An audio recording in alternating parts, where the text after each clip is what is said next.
मेरे साथ कांग्रेस की वरिष्ठ नेता और राज्यसभा सांसद रंजीता रंजन हैं।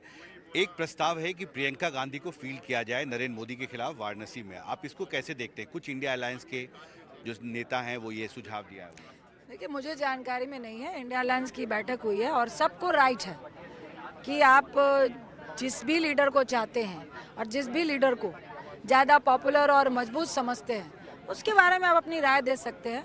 पर ये अलायंस तय करेगा, हमारी पार्टी तय करेगी कि कहाँ पे किसको लड़ना है। जी, यानी एक प्रस्ताव है, इस पर विचार होना चाहिए आपको लगता है? देखिए, इंडिया के जब मीटिंग हो रही थी उसमें जो मेन लीडर है वो जाते हैं, मैं नहीं थी। आपके माध्यम से मुझे मालूम चला है, तो मैं ये आपके माध्यम से कहूँगी कि हर व्यक्ति को राइट है कि जो भी उनका प्रिय नेता है उसको लड़ाने के बारे में जो मजबूत लगता है वो कह सकते हैं। ये उनका राइट है। निर्णय लेना जिनको लड़ना है, जो नेता है, उनका राइट है। मिमिक्री को लेकर जो विवाद हुआ राज्यसभा में, आपको लगता है वो विवाद सुलझ गया या विवाद अभी भी है? देखिए, जब मीरा कुमारी जी स्पीकर थी लोकसभा की, उनकी टीवी पे मिमिक्री हुआ करती थी। उन्होंने कभी नहीं कहा कि यह दलित का अपमान है। जहाँ तक इसको जाट और किसानों से जोड़ा जा रहा है, ये बहुत छोटे तबके की राजनीति हो रही है। मुद्दे को डाइवर्ट किया जा रहा है। आप बताइए, जब किसान हमारे बॉर्डर पे बैठे थे तो गाजीपुर बॉर्डर पे जाट किसान थे और हरियाणा के किसान भी थे, जाट भी थे। और उल्टा भाजपा के नेता कह रहे थे पुलिस वालों को कि इनको लठ मारो, हम देख लेंगे। तो क्या कोई भाजपा का नेता उस वक्त बोला कि ये जाट का अपमान है, किसान का अपमान है? हमारी पहलवान बच्चियां जो गोल्ड मेडलिस्ट हैं वो जंतर मंतर में बैठी थी। क्या थी वो? किसान फैमिली से और जाट फैमिली से। और वो ये नहीं कह रही थी हमारी मिमिक्री हुई है तो हमें इंसाफ चाहिए। वो क्या बोल रही थी? सेक्सुअल हरासमेंट हुआ है। अब आप कंपेयर कीजिए सेक्सुअल हरासमेंट और मिमिक्री से, तो किसमें ज्यादा वजन है? वो कह रही थी सेक्सुअल हरासमेंट हुआ है, तो कोई भी नेता, चाहे वो उनकी महिला मंत्री हो भाजपा की, चाहे कोई भी छोटा भी नेता हो, उसने ये नहीं कहा कि ये किसान परिवार की बच्चियों का अपमान है, ये जाट परिवार की गोल्ड मेडलिस्ट बच्चियों का अपमान है। तो पूरा देश देख रहा है कि आप किस तरह की राजनीति कर रहे हो। मुझे लगता है अभी भी इनको बाज आना चाहिए।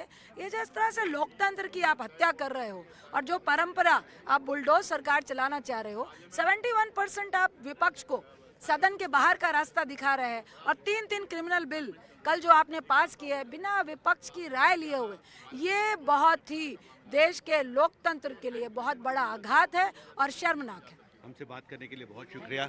संसद भवन से अशोक महाले के साथ हिमांशु शेखर, एनडीटीवी इंडिया। एक प्रस्ताव है कि प्रियंका गांधी को फील्ड किया जाए नरेंद्र मोदी के खिलाफ वाराणसी में। आप इसको कैसे देखते हैं? कुछ इंडिया अलायंस के जो नेता हैं वो ये सुझाव दिया है उन्होंने। देखिए, मुझे जानकारी में नहीं है। इंडिया अलायंस की बैठक हुई है और सबको राइट है कि आप जिस भी लीडर को चाहते हैं और जिस भी लीडर को ज़्यादा पॉपुलर और मजबूत समझते हैं उसके बारे में आप अपनी राय दे सकते हैं।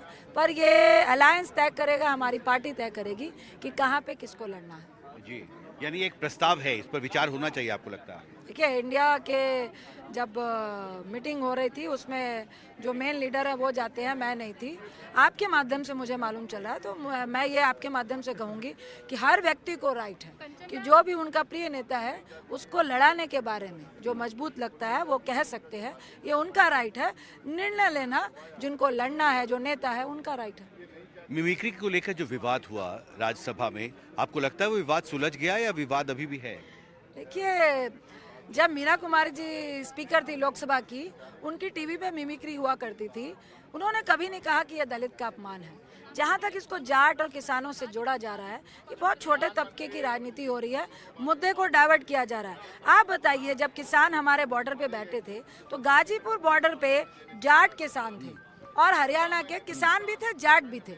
और उल्टा भाजपा के नेता कह रहे थे पुलिस वालों को कि इनको लठ मारो, हम देख लेंगे। तो क्या कोई भाजपा का नेता उस वक्त बोला कि ये जाट का अपमान है, किसान का अपमान है? हमारी पहलवान बच्चियां जो गोल्ड मेडलिस्ट हैं वो जंतर मंतर में बैठी थी। क्या थी वो? किसान फैमिली से और जाट फैमिली से। और वो ये नहीं कह रही थी हमारी मिमिक्री हुई है तो हमें इंसाफ चाहिए। वो क्या बोल रही थी? सेक्सुअल हरासमेंट हुआ है। अब आप कंपेयर कीजिए सेक्सुअल हरासमेंट और मिमिक्री से, तो किसमें ज्यादा वजन है?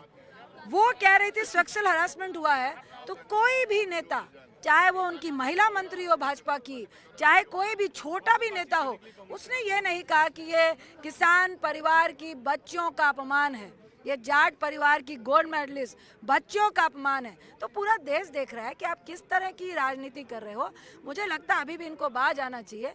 ये जिस तरह से लोकतंत्र की आप हत्या कर रहे हो और जो परंपरा आप बुलडोज सरकार चलाना चाह रहे हो, 71% आप विपक्ष को सदन के बाहर का रास्ता दिखा रहे हैं और 3-3 क्रिमिनल बिल कल जो आपने पास किए हैं बिना विपक्ष की राय लिए हुए, ये बहुत ही देश के लोकतंत्र के लिए बहुत बड़ा आघात है और शर्मनाक है। हमसे बात करने के लिए बहुत शुक्रिया।